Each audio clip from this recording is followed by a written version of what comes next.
Hey, everybody. Welcome back. It's time again for Word Balloon, an extension of the Loyal Order of Water Buffaloes, the local branch. Give me the high sign, Jenny. Oh, that's right. That's the... that was the Little Rascals. Yeah. I just forget what the name of their lodge was and everything. Yes, that's right. Fantastic. John Such's here. We've got Mitch Hallock of Terrificon, as he says, and it is Connecticut's number one Comic-Con. Absolutely. It is coming up at the end of this month. Yes. With pictures. I like this one, Mitch. I'm a big fan of this. Like that one? Yeah. That's the character. I think it's called the Angel. I stole him from Timely Comics back in the day. Yes, I went back and looked at it. So did you draw it yourself? Yeah, I drew it. Yeah, but I'm saying the inspiration came from the Golden Age. That's the Golden Age style. So I did. Oh, absolutely. I thought it might have been inspired by Wiz Comics #2, the Captain Marvel first cover. Sure, if that's what you want to say. Absolutely, okay. It was. Absolutely. But no, man, I wanted to take the opportunity to talk to you about the show. You're very kind. I think this is my third or fourth Terrific. Third, I think. Okay. Would have been four if it wasn't for the COVID. Yeah, I know, man. Last year. But you're making up for lost time. Again, Terrificon is happening July 30th through August 1st. And really excited about the show and a lot of the fun things we're doing. Absolutely, man. I got the shirt on too, man. Now is that Jerry Ordway who drew that one? No, this is a guy, actually Ordway. He had enough time.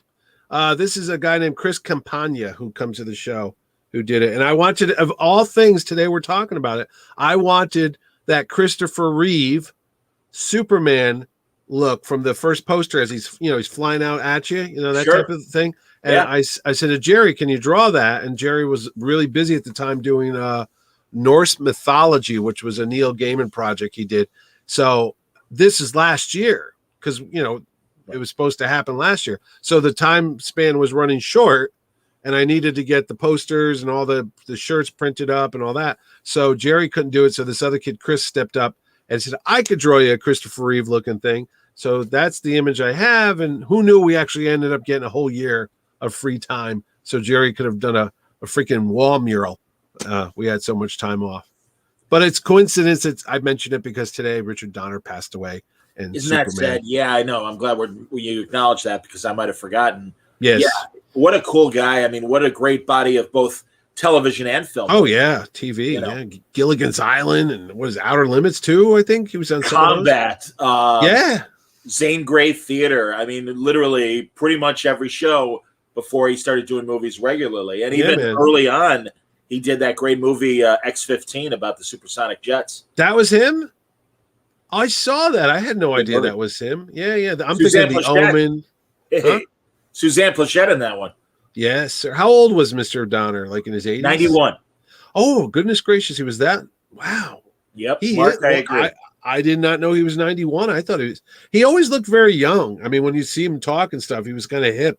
I thought it was maybe like 78 or something, maybe 80s. Oh, You know, wow. Jeff Johns started off as a production assistant. I know. Yes, I did know that. He was good friends with Mr. Donner Yes. and his family. And that's why Donner co-plotted that run on Action Comics where we got Christopher Kent, Zod's son. Yes. That Superman kind of mentors away from the dark side, basically. But yeah, pretty neat stuff. Definitely. Pretty cool.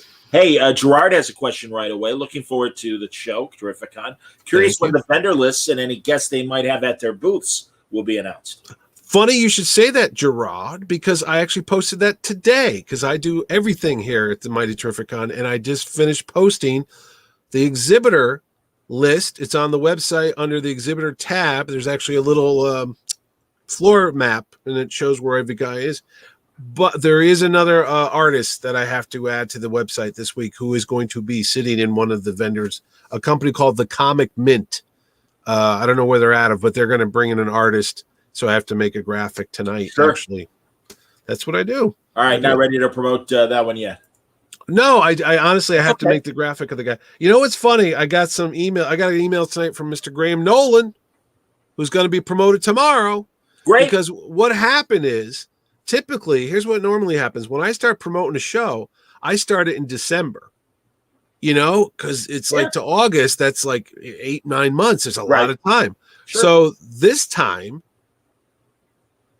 we didn't know what was going to happen. I mean, honestly, I had the dates. I had the room booked, but it was literally day by day. You'd sit there and watch the news, and you'd light a candle and keep your fingers crossed and hope. That's all you had, honestly. The Catholic in me is coming out, but all you had was hope for the best, that things would turn around and the virus would get under control and the vaccinations would arrive. And I didn't know what was going to happen, and it was very hard to book a show with a moving target like that because you don't know what's going to happen. So January, I mean, here's the thing. That date doesn't move, but time is going like this, and I'm looking at going, oh, I don't know, man, February, March, April, and things started to, look brighter and happier.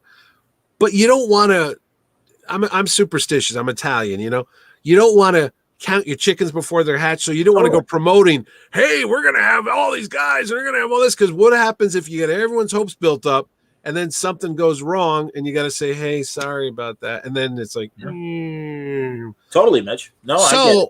No. And then our governor didn't come out till April 20th, which was only 2.5 months ago. Maybe it wasn't that long. And he says, oh, by the way, wow, on May 19th, which would only be barely 2 months before Terrificon, he says, we're going to pull back all the restrictions because we're doing so well with our numbers and our vaccinations are at 75% and we got the herd immunity.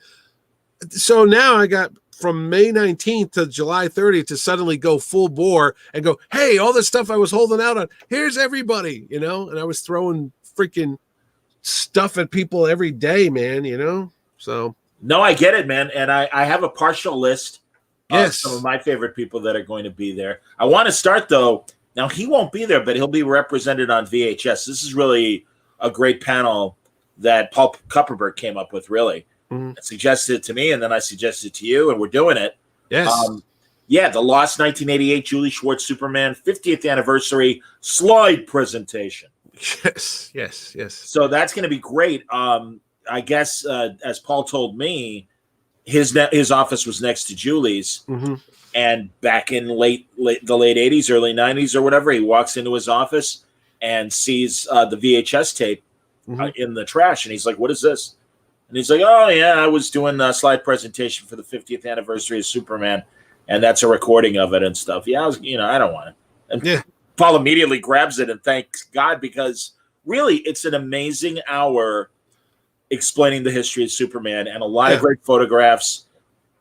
Who knows better than Julie, who was not only... No, it's kind of like George Lucas talking about Star Wars, It's like, I don't want it, and he throws it away. You'd be like, people want to see that stuff. I mean, you're the guy on the ground floor, and here it's been 30 years now.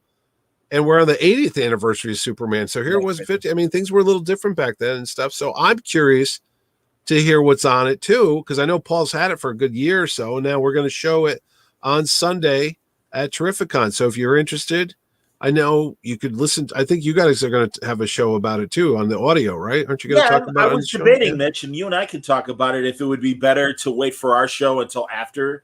Yeah. You don't want to open your presents before Christmas. All right, there you go. So then, maybe in August we'll present it, or we may even do a word balloon where we bookend what we did at the convention along with showing the video. I can stitch it together. But I do want to give my viewers and stuff a chance to watch it and ask questions and stuff. So we'll see. We'll figure it out. I mean, if you're a Superman fan or even a DC Comics fan, it's always interesting to go back in time literally and see these folks that were instrumental in guiding.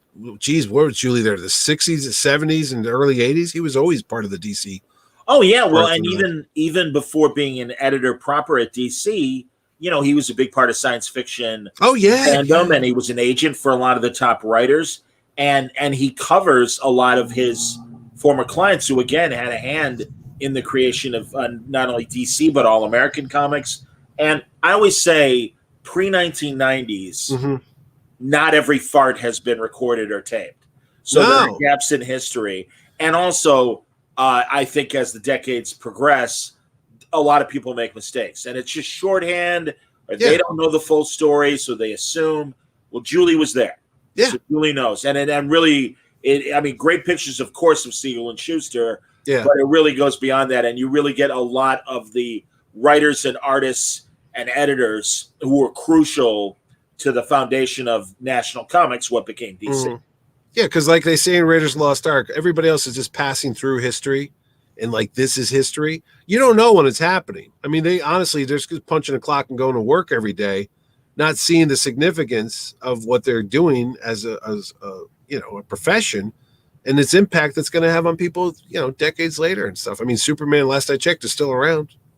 We're just talking about it. It's not like he went away. It wasn't a fad. I think Superman and Lois is one of the best Superman television shows ever. I agree with you. Yeah. I'm angry that it is taking so much time off.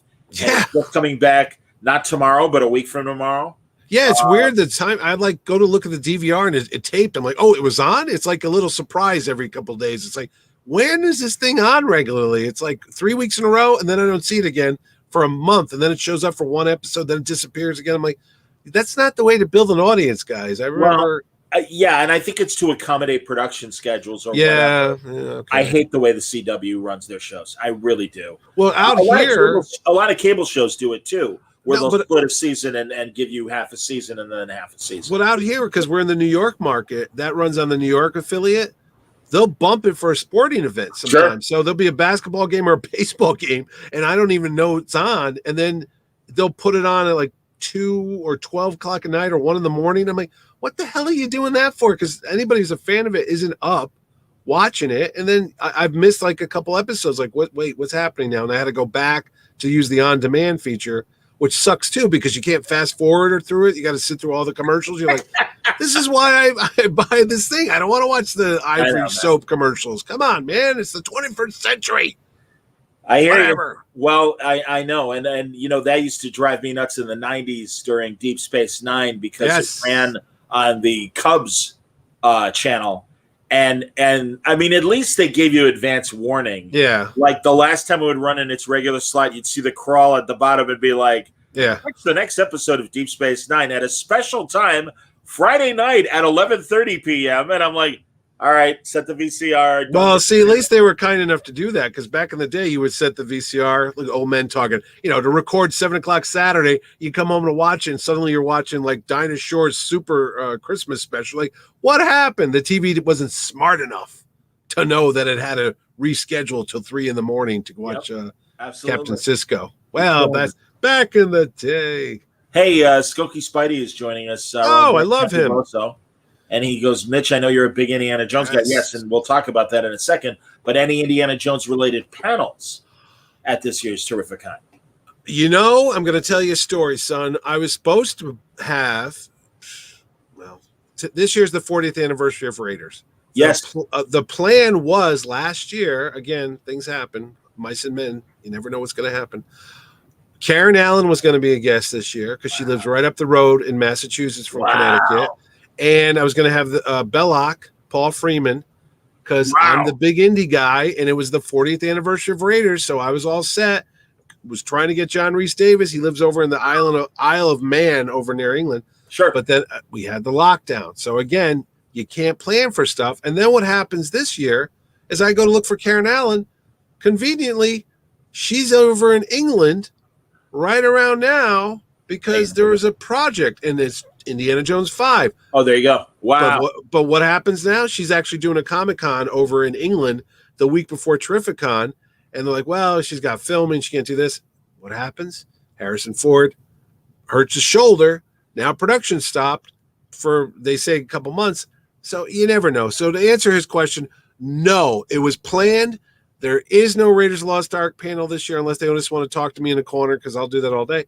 But I did build a full-scale replica of the Ark of the Covenant because it was supposed to be part of our 40th anniversary special. So you can go to Terrificon and open up the Ark and have your head explode right there at the Mohegan Sun on July 30th to August 1st. I turned into Stan Lee right there in front of your eyes. Mark says the reason why there's been delays to Superman and Lois, people kept testing positive with COVID on the set, and it shut down production of the show. Well, that makes sense.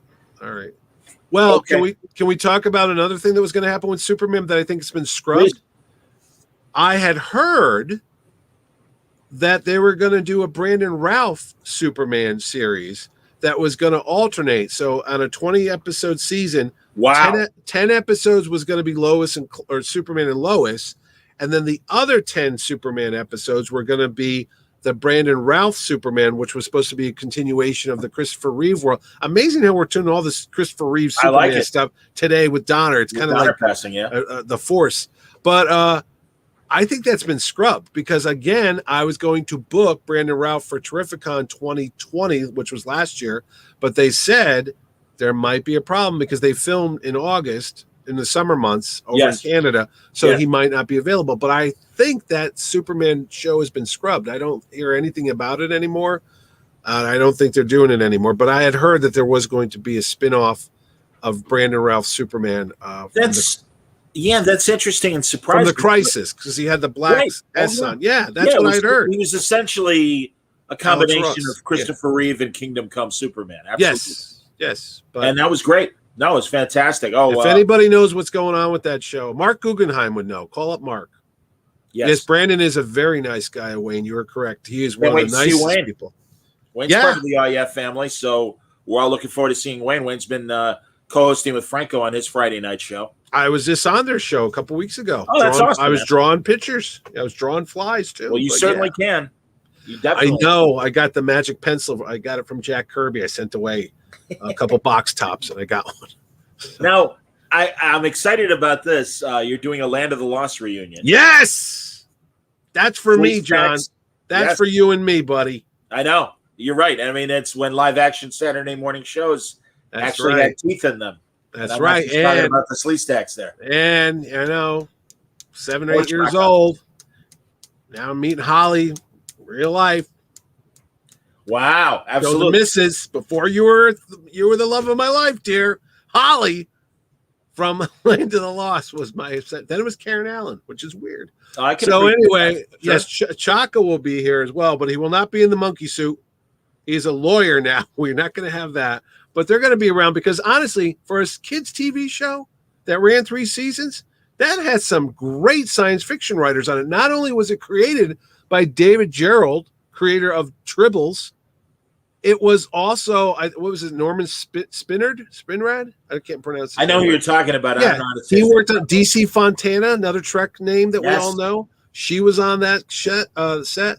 Don Glut, who is a Marvel writer as well, but is a big movie guy. He wrote the Empire Strikes Back novelization when we were kids. And he also created the He-Man Masters of the Universe mythology.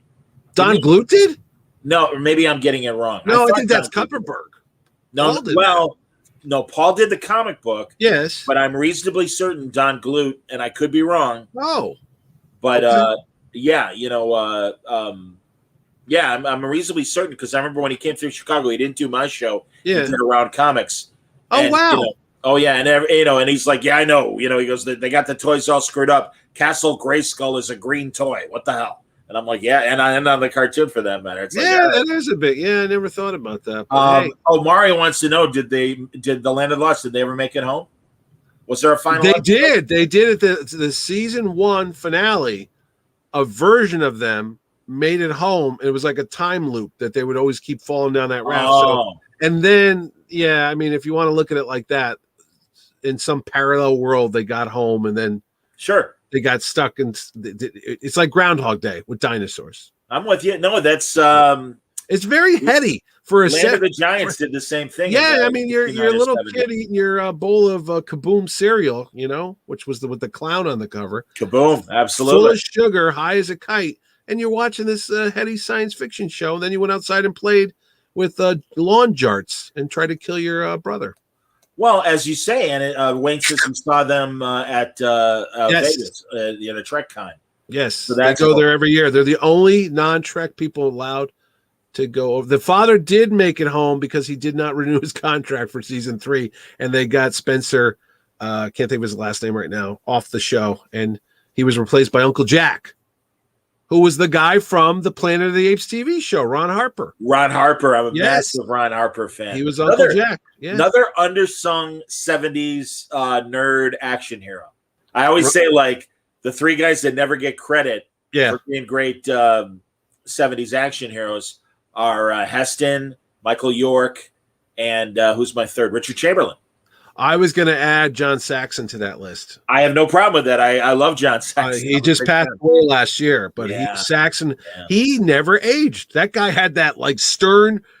He looked like an action figure. He had like the eyebrows and the hair, but he was John Saxon, and he was just great. He was always great. Yeah. Well, they know you're an indie expert, Mitch, because Brent wants to know who drew the first Indiana Jones Marvel comic. Didn't Michael Golden do the covers? No, that the first cover was drawn by Mr. Terry Austin. John Byrne did the writing and the scripting side. Not only do I know that, I just got Terry Austin to sign my copy of Indiana Jones #1, The Further Adventures of Indiana Jones #1, about a month ago because he was here in Connecticut. Oh, that's awesome. So I have that song. But the original book was written by Walt Simonson, the movie adaptation. John Buscema did the breakdowns, and Klaus Janson, who will be at Terrificon, did the inks on the interior of Raiders of the Lost Ark. All right, so there's an Indiana Jones connection. But Michael Golden, he is correct. Michael Golden did do some of the covers for issues, I'm going to say 9, 10, and 11. He did some Indiana Jones. After Howard Chaykin. Chaykin did 2 issues where he wrote and drew them as well. So everybody had a hand on Indy. Even Ordway, uncredited, inked some of the pages. He told me one day we were at lunch and I got the book out, and sure enough, when you look at like a couple pages on issue 7, you could see Jerry Ordway's distinctive inking style on a couple. Even Steve Ditko worked on Indiana Jones. Yes, I knew that. Absolutely. Yep. They would just give Ditko anything because they just wanted to throw him a bone. Here's one of the greatest comic guys ever, and he's doing things like what was Speedball? No, the Micronauts book, Captain Universe. Dragon Lord, like all these lousy Marvel premiere scripts that they didn't know what to do with. They'd throw Steve a bone, and he would do it. It's it's just worked for him. But I understand. Wayne wants to know if I would add Ron Eli to the list of unsung 70s. Absolutely. I would. Absolutely. Mr. Tarzan, Doc Savage. Sure, definitely. And then even in the 80s when he played the older version of Superboy on the Superboy TV show. I thought he played Jor-El.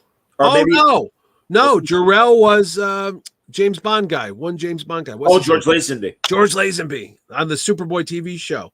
That was actually a decent show. It absolutely was. It turned into a decent show. Right. The first season sucks. It's one of the worst things ever put on film. But once they got, I think Gerard Christopher. Gerard, but I think Kyle Baker was writing some of the scripts. Mike Carlin was on in that. A lot of DC writers wrote for that show, and they wrote for the 80s Lois and Clark show that was only one season, but it's very obvious that Gil Kane did the character designs. Yes, the one that was kind of take place after the Byrne relaunch, didn't it? Yes. Is that the one you're talking about? Yes, that had Mom, Pa Kent in it. That was 1 season only. You're right. Ruby Spears was the Ruby animated Spears. company Yeah. that made that one. Oh yeah. Ruby Good Spears stuff. was good. Who was the lame animation place that you'd see and you'd be like, oh, remember From the 90s. No, the 70s, their logo was like it was somebody's Filmation? name.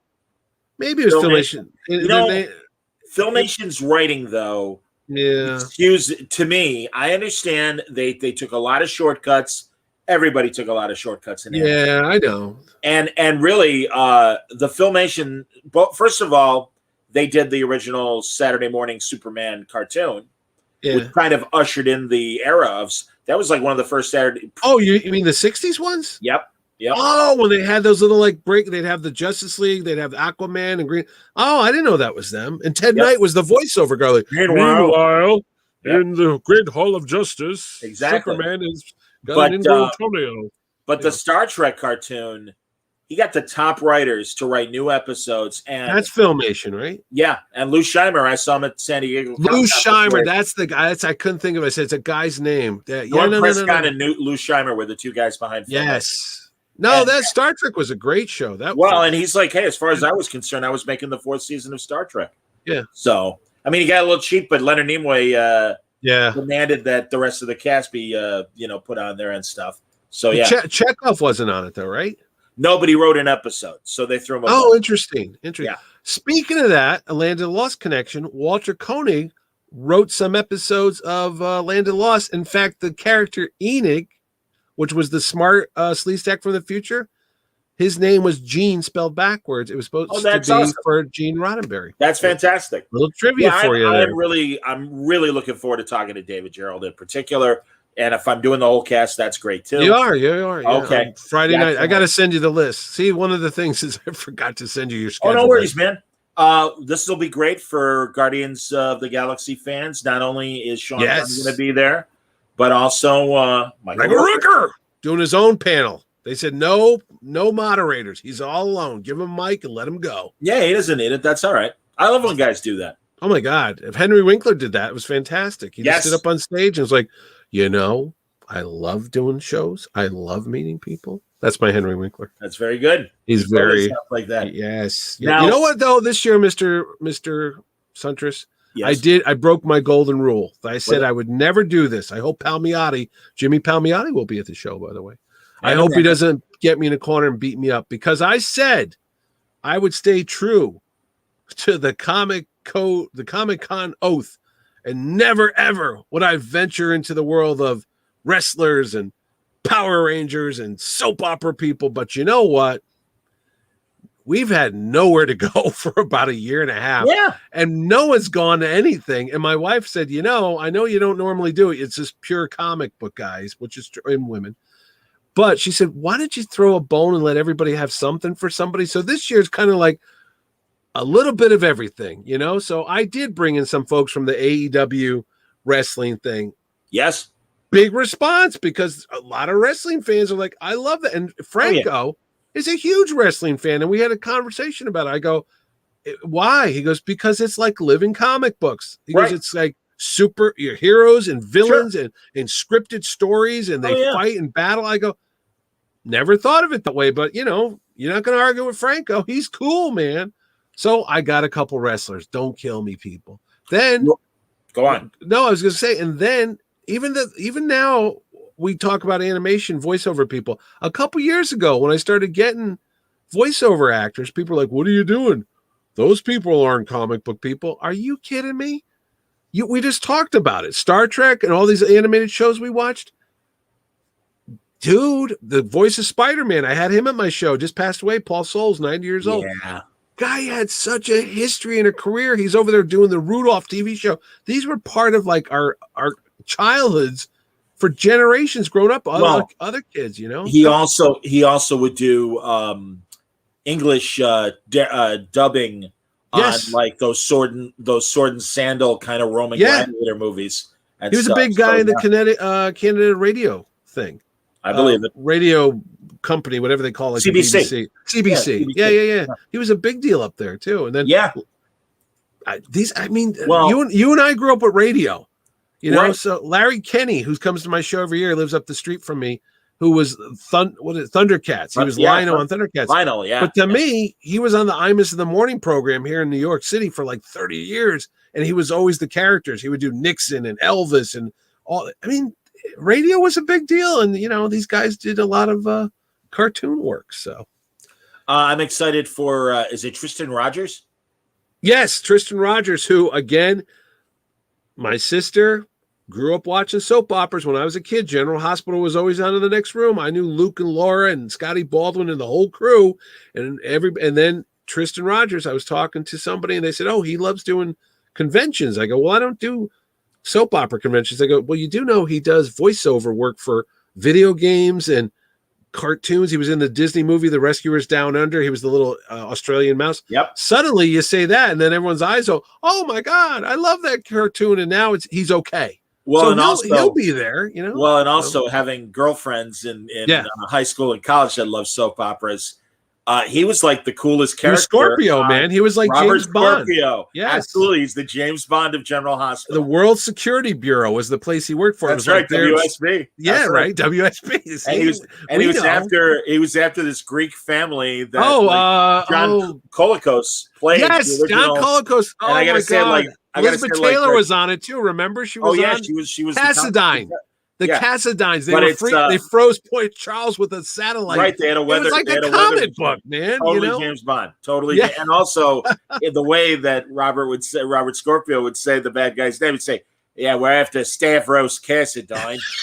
And again, being Greek, and it totally worked. And John Colicos, the original Baltar from Galactica, and of course, Captain Core from Star Trek. Yes. Yeah, he was the original Cassadine, and then they'd kill him off, and then it was the son. It was Nikkei. It was the son who was a bad guy, like on the Sid and Marty Krofft shows when I was a kid watching the 70s. It would be like Electra Woman and Dinah Girl, and I'm like, that's the guy, man. I'm surprised Billy Barty didn't show up on General Hospital now as like the henchman. And then this other fellow, we talked about soap opera. So I talked to Tristan. I said, "Hey, do you want to come to the show?" Yeah, he goes, "You mind if I bring my I'm doing my Australian. You mind if I bring my mate Sean Kanan?" Who? To me, he was in the Karate Kid #3. So bring him on. The kid that Daniel fights in Karate Kid 3? Yes, and now they got the Cobra Kai thing, and that's a huge show, and that's coming back this fall. And then if you watch last season, is he going to be on it? Is that pretty obvious? Because I know it's pretty obvious actually. Because you see the last episode, the guy Kreese picked up the phone and he's like, "You got to come in. I need you to do something." And they already had everybody else on there except for Pat Morita's ashes. They had Elizabeth Shue. They had everybody. They had the guy that he went to Osaka and fought. Remember that? It's like, yes, these are the people. And they look exactly, well, they're older. They even had a guy that said, "Put him in a body bag." And the guy died and they put him in a body bag on the show, which I thought was a little bad taste myself. But because I know Jeff Speakman, yes, who was a 90s and 80s action movie, Redbox kind of video guy. He's the guy that fakes training Daniel in Karate Kid 3, and I know he was going to be in. Maybe we'll see. Next season. So hey, whatever, he's going to be a Terrificon. You could ask him in person. You could take him in the corner and torture him and get some of the information out. You know who I always wanted to get? You're the only one who'll know this. Who was the actor that played Joaquin in Wrath of Khan, but he was also the Phoenix? Judson Scott. You remember the actor Judson Scott had blondish hair? Oh, so yeah. Because he was like another '80s type of sci-fi guy that he was always like you'd see a movie blonde hair, blue eyes. Yeah, I always wanted to bring him down into who I wanted to, but his career went south, so we don't talk about him anymore. Is Tales of the Gold Monkey guy? I used to love him. Oh, I know. Yeah, yes. He was Decker. Yeah, Stephen Collins. Stephen Collins. He had that family hit on the WB back in the day, Seventh Heaven. Yes, with Jessica Biel and stuff. Yeah. I met him. He wrote a book years ago, and he was at the local B. Dalton. Remember B. Dalton bookstore? Sure, and he was here doing a signing. I remember going up to him and talking to him about Tales of the Gold Monkey, which was a cute show. It had Roddy McDowell on it. There's a couple other guys. The pilot is on YouTube and maybe a couple episodes. The pilot is solid. It is for its time. Even early '82, I think it was. It was a Raiders Lost Ark ripoff by Donald Belisario. Yep. Is that him? The guy that did Airwolf and And Was Quantum he, Leap, of course, and was he Magnum PI? he wrote on Magnum, and also Okay. Quantum Leap was one of his big. Oh, shows. is he gone? Is he not with us anymore? I think he's still around. I know that he and Glenn Larson had talked about, and it's such a shame. They came very close to doing it, but they wanted to do an episode of Quantum Leap, where Sam leaps into Thomas Magnum.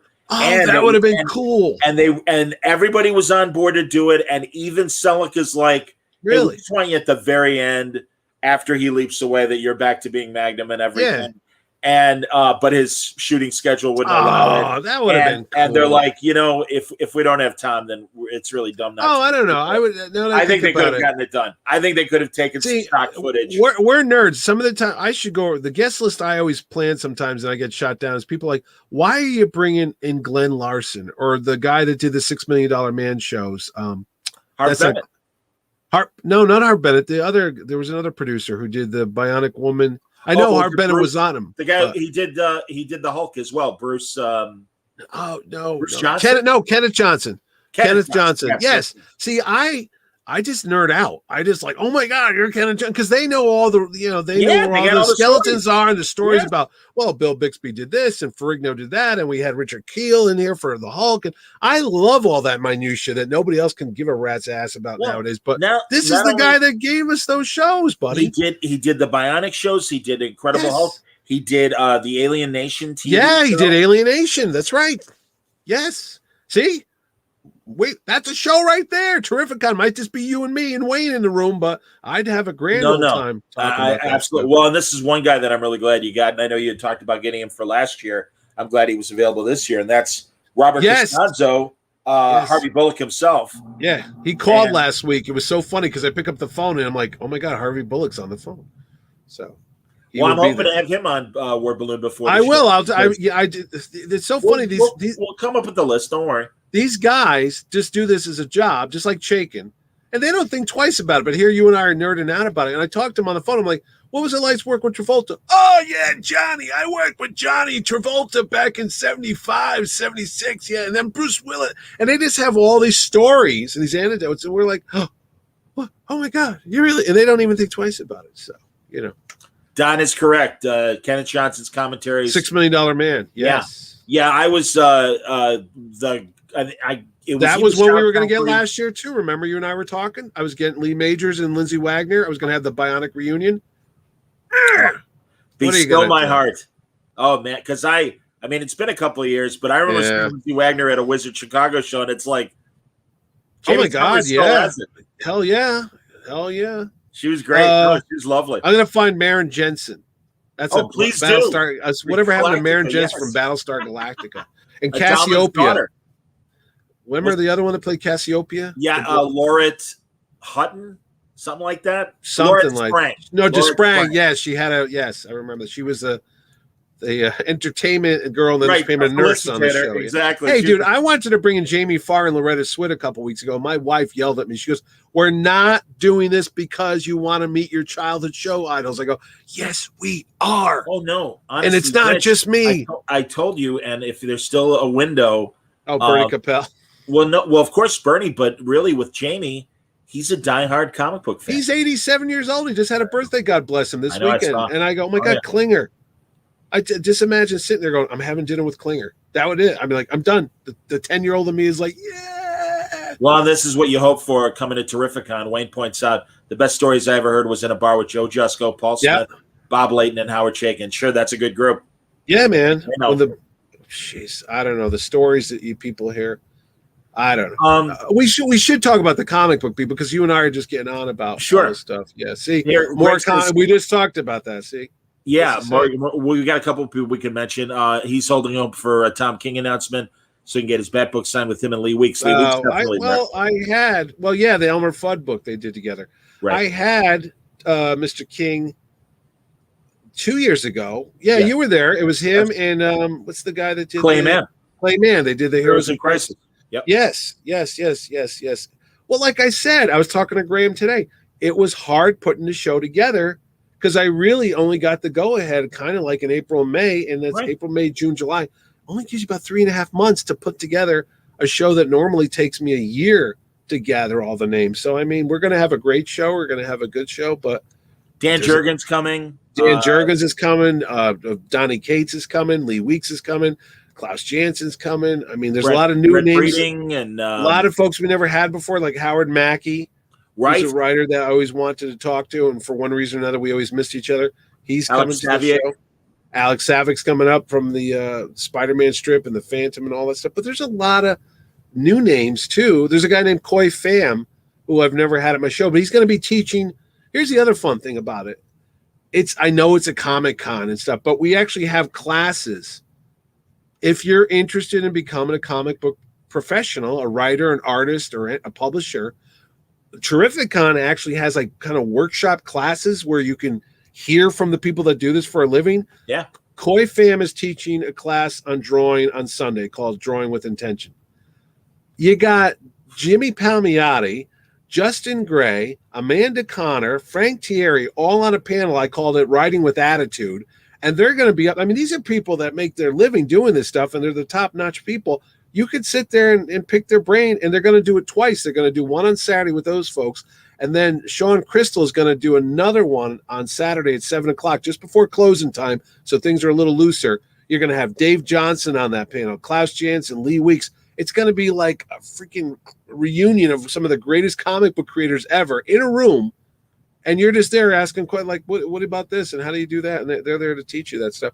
And not only that, because you and I know there's some legalities when it comes to comics. There's a fellow named Gamal Hennessy, and he's a lawyer by trade. And he's going to teach the business of self-publishing or self-publishing. Yeah, if you've ever wanted to create your own comics. He tells you the ins and outs and the pitfalls. He's a lawyer. Incredible. Years for 25, 30 years in the comic industry.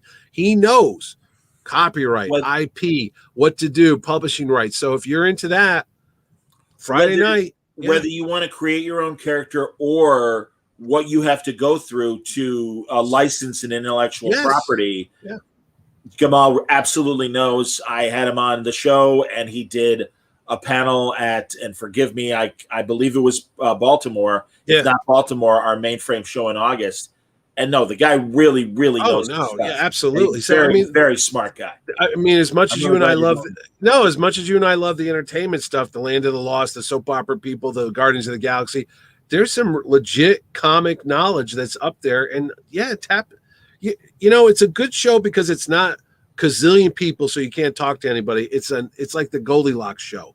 It's not too small, it's not too big, it's just right. You're right. So you could go up to folks and talk to Dan Jurgens and talk to Palmiotti and talk to Justin Ray, Justin anybody, Gary Ordway. How do you do this? What do you do? What's some of this? Yes.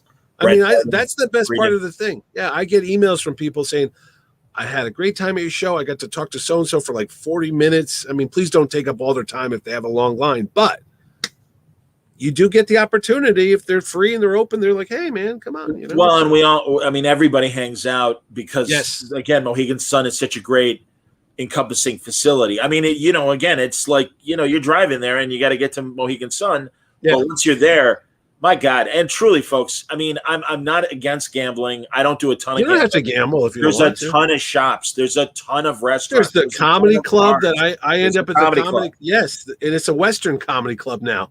So there's like the Mechanical Bull out front, the Charlie Daniels band type of thing out there, and then in the back there's a whole comedy club, and it's a bar. So I always usually end up there on Saturday night just to watch some cosplayer dressed as Harley Quinn on the Mechanical Bull. It's just surreal, But no, but you're right. It's like a little city. It's like a little Disney World.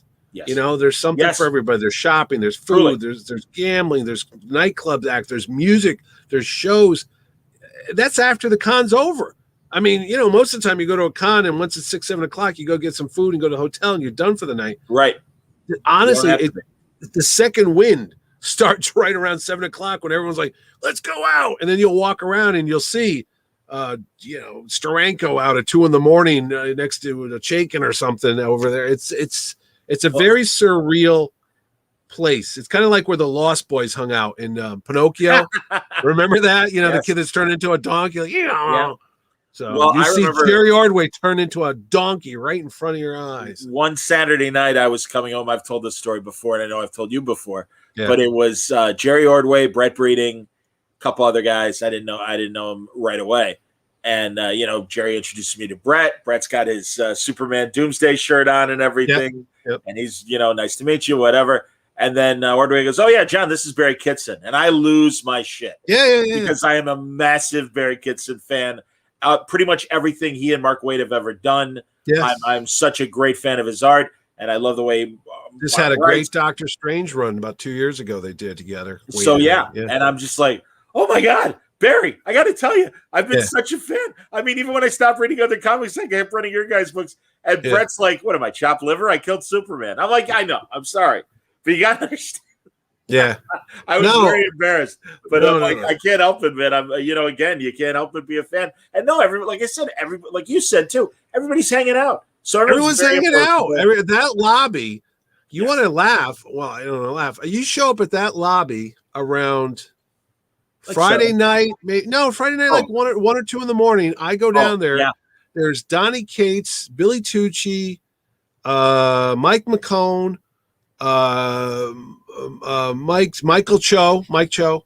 Sure. Everyone's just hanging out in the lobby, they're all, because they don't see each other a lot, especially after last year. No one saw each other, but now they're all hanging out. They're all sitting there bullshitting about this or that, ball games. I mean, I'm at the bar at the can't think of the bar, and I'm sitting next to Azzarello, and Azzarello's watching the Cubs game or whatever, and he's taking all notes. He's all into baseball, but I'm like, holy crap, Brian Azzarello's over there. There's John Cazaday over there. There's, Clayman over there. There's Ryan Stegman there. It's like, it's like the All-Star game. That's what I'm comparing my show to. When you go to the All-Star game, you get all the big wigs from all the different teams, and they're all together for one night, and they're all like, oh my God, look who it is. It's Greg Nettles sitting next to this guy and that guy. And that's what my show is. I'm the Yogi Bear of Comic Cons. I'm bringing together the team. I would agree. Absolutely. I sharpen the pencils. Oh, okay. I'm trying to find a picture to go along with a question right now, and I was having trouble getting. Anyway, so yes, right I'm very enthusiastic about the show. I love doing the show, and I love the comic-y books, the funny books. My mom loves John Cazaday. She thinks he's a movie star. The reason why John Cazaday is coming to my show, honestly, is my 83-year-old mother. She's got a thing for John Cazaday. She says to me, "Awesome. What TV show is that guy on?" I go, "He ain't on no TV show, Ma. He writes the funny books. He's an artist." She's like, "Oh, he's handsome enough to be on any show. He looks like a young Robert Redford." Boom. You know who the president? You know who the president of the John Cazaday fan club is? Joan Gloria Hallock, my mom, my dad's wife. Yes, 83-year-old. She's got a shirt I think says John Cazaday's #1 fan. So. Thank you very much, Wayne. I tried. Says it's one of the best shows he's ever attended. Absolutely, man. You know what it's based on? It's based on the Baltimore Comic Con.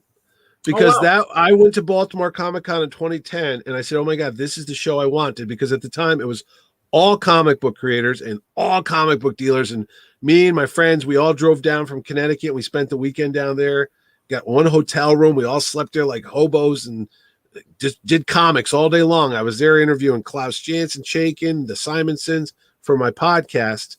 And and I said, when I get a chance to make a comic show and produce my own comic and organize a convention, it's going to be just like this. Because a lot of the shows have lost the way. And I'm not saying it's a derogatory term. It's just a financial reality of business. You can't have massive shows with 60,000 people in these huge venues that cost hundreds of thousands of dollars to rent out if you don't bring in a big crowd. So they got to get John Travolta, Chris Evans, Chris Hemsworth. I mean, I'd love to get all those people too, but I don't have the money for that. But that's why a lot of these big shows have these humongous movie stars, is because it brings in people and they that's how they pay the bills. Sure. Where a guy like me who only gets like 20,000 people, 30,000, like I said, Goldilocks level. Yeah, man. That's fine. I don't want to be 50,000. It's too much. Too many people. I like being where I am. And again, you spend your money wisely for the talent, and you get good people that people are excited to see that aren't asking a 6-figure sum to show up for the weekend. Best guy in the world, John Wesley Shipp. Had him at my show at least 5 times, I think. Not this year. He's doing other shows this year, but not Harrison Ford, but he's not Chris Evans. But you know what? One of the nicest people you'll ever meet, John Wesley Shipp. And he's 2 of the Flashes. He's two of the Flashes, but he's Garrick and the other, but everybody loves him. He loves his fans. That's the best. That's the Reb Brown, first Captain America on TV. The first TV cap, absolutely, yeah. Not up there, not Stallone, not Schwarzenegger, but he's a decent guy. Knew all his fans. They all knew him. They all sat there, had a talk. Hey, you and I grew up in the 70s. Reb Brown was a big deal. He was our guy. Sam Jones, he was our Flash Gordon. It's cool. You never thought you'd be meeting these folks. My dad was a big Buster Crabbe fan growing up. He watched Flash Gordon, Buck Rogers. He was in Tarzan too, Buster Crabbe was. Oh, yeah. He was like the Harrison Ford of friggin' movie serials because he was starring all these things. Imagine my dad meeting like a Buster Crabbe. He would be like, "Oh, you're the guy. I used to watch you every Saturday at the Bijou or whatever, So if Greg hopes I get to talk to Joe Giella. Yeah. Yeah. So you gotta. He's 93. I would love to. He's only there Saturday. Guy's done books since the 40s, John. Yeah, man. I know. Well, I'm hoping to get him on the phone to promote the show before. Oh, I'll talk to his guy. Yeah. I didn't know you want to talk to Joe. Joe's great. Sharp as a tack. There you go. The best shows for I got to get down to Heroes. I got to go down there. Sheldon Drum. I got to get down. Every time I see him, I tell him to come to my show. He's like, you should come to my show. Well, you're both right. All right. Now, obviously Wayne wants to know, blah, blah, blah. What I want to know is the podcast offshoot, the Trek review show is with tons of cussing when we get new Trek shows. Of That's course, right. I'll show off Mitch's fine art that he's done. It's on the right. The one on the left is the one that Franco did. I love both of these.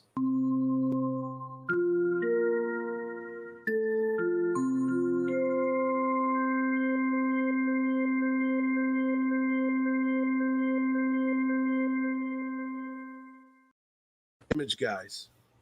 I can't remember. You couldn't talk while that was going on. Our mics were off. I'm sorry. I said somebody told me my style of art is like this guy. I'm not Don McGregor, but another guy, McSomething. Don, he was in the 90s. He used to draw like big muscle gun guys. Wayne probably knows. Don something. Don Simpson? Don Simpson did. Yes. Did you do Megatron Man or whatever the hell? Yeah. I've been told I draw like Don Simpson sometimes. That's interesting. So. I know. I'm like, I guess. Whatever. Oh, now, so wait, I'm confused, Wayne. Are you going to still be at Terrificon? But you're also he's good. Yes. And that's Mario. Don Simpson. Thank you, Mario. Yes, that's the guy. Very cool. Very cool. But no, we're going to have a lot of fun in the sun. Yeah. We're going to have a lot of fun at Mohegan Sun, John. I'm well aware. And the good thing is about it, I got your butt out here an extra day early, so you don't have to rush back to Chicago like Cinderella before midnight. You get to hang and let your hair down. Yeah. Grow out. No, it's crazy. Hey, man. You're going to be swinging off of chandeliers. It's going to be like that movie Hangover, except none of us are getting married. You're just going to be all messed up. I don't want to lose a tooth or have You're going to lose a tooth, wake up. Yeah, we're going to wake up in Bangkok. At home, exactly. Franco will be there. Yes. Yeah, I'm looking forward to it, man. And as Wayne says, Don Simpson drew. There you go. Border Worlds. Yes. Megatron Man is the one or Megaton. Yes. Megaton Man, yeah. So I give it all up. No, I'm really looking forward to it. It's a great hotel if you're driving by, if you're in the tri-state area and just want to make an afternoon of it. Hell fantastic. Yeah. If you want to stay over, it's one of the nicest hotels I've ever been at. Second largest casino in all of North America, Johnny. I'm not surprised, man. Huge. Again, huge. And that's great for the gambling, but there is so much else great. Like we were saying, the restaurants, the bars, the clubs. I'm absolutely swimming. Yes, you're springing the trunks. You're going to do your Esther Williams right there in front of everybody. I'm putting that on YouTube. You're going to break the friggin' internet. Everybody, don't worry. Kim Kardashian. Look at that. No one needs to see my man boobs. This is my swim shirt. That's fine with me, Johnny. Until I get rid of the man boobs. We don't body shame on this show. They'll be fully covered. Don't worry. I went swimming today. It was fantastic. I was gonna say I had to get in shape. Now look at this. I was gonna say I never showed you pictures of when I weighed 170 pounds, and your response would be, "No, Ralph, I never saw your baby picture." There you go. There you go. I do that joke around the house sometimes. Sure. Only my wife gets it. My kids just crack up. I go, "Did I ever show you when I weighed 167?" So Wayne, because he's traveling across the border back to Canada, he used to find a pharmacy schedule a COVID test before he can return. Oh, you know what? You're not Otherwise, alone. he's sleeping on your couch, man. No, you're not alone. My friend Les David, who comes down from Manitoba, 14-hour flight to get to Connecticut to help out every year, has asked for the same information. He's got to get a COVID test before he can fly back to the Great White North. And I'll tell you what, I noticed them today on sale at the Walgreens. I was checking out, and right there at the checkout counter, they have these little are they like take home or yes, they're take home. I was like, oh, that's great. It's about how time. Weird is this? We've lived in a world like in a year they have that now. So to be honest, as glad as I was to get the vaccine as quickly as possible, yeah, I'm like, they need to do rapid test, you know, like a rapid pregnancy test or whatever, to really help people out, and especially depending on how things move forward, you know. To help Wayne calm his nerves to a bit, the Mohegan Sun has been open since last June because they have safety protocols up the yin yang there. They had like a UV lighting system installed. They had a temperature checking device when you walk into the building. You don't even know it, but there's this thing that reads your temperature as you walk by. If it was anything 99.9 or above, bink, you got flagged, and they brought you over and they did another, verify your temperature.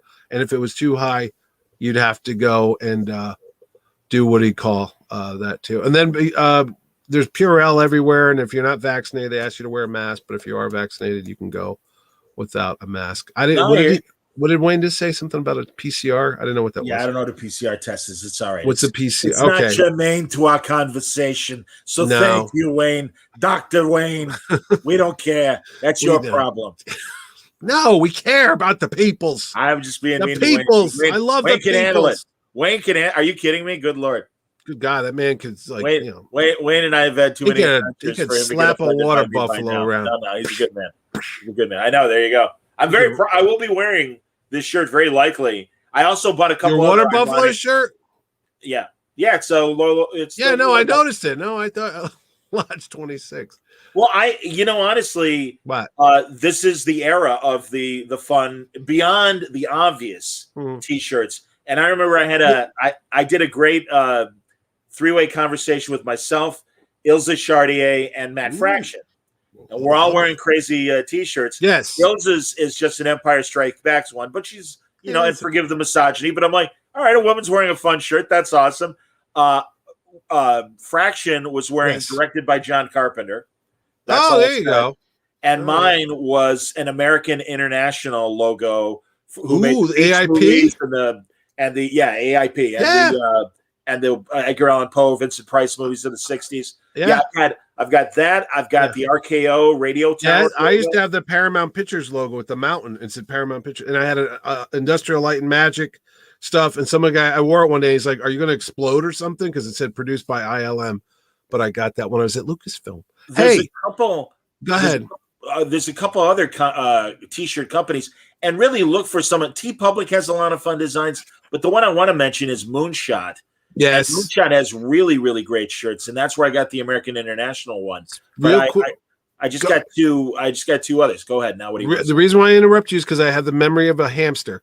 Go on. 3 T-shirt places you want to check out at Terrificon. T-Turtle, always great. Robert Barron Inc., friend of mine, makes great T-shirts, crazy designs that you don't see like mass produced at like Target or Walmart. Right, exactly. Other guy, MC Toys, Danny Mancini, comes all the way down from Canada. So if Wayne wants to make some money, this guy's looking for people to help his booth. He has the biggest booth at my show.